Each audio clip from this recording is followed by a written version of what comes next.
If we're serious about sending humans to live beyond Earth, we have to ask, can humans safely conceive, carry, birth, and raise children in space? And should we?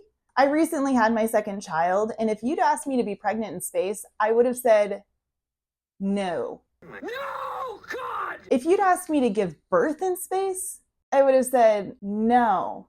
No, God, please, no! And if you'd asked me to raise a toddler in space, I would have said absolutely not. No. No!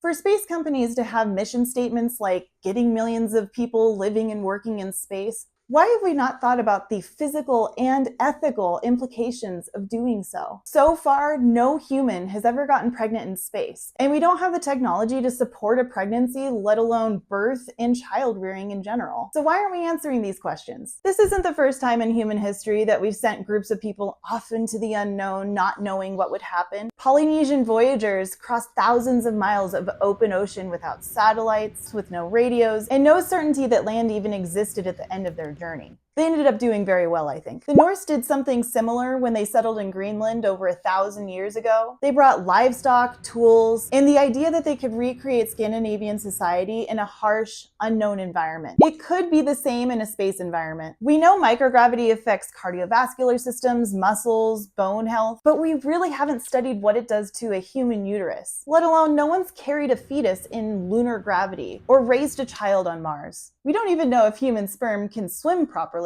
in space.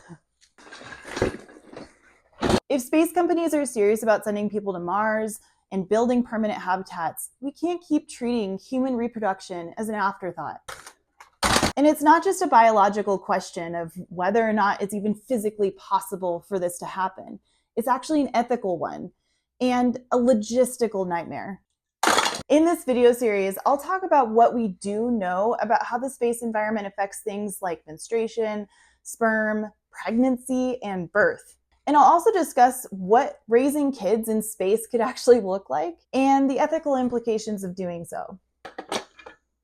I release videos every Friday, so next week we'll start where it all begins, menstruation in microgravity. Subscribe to make sure you don't miss it. I'm the Cosmic Geologist, and I'll see you in the next video.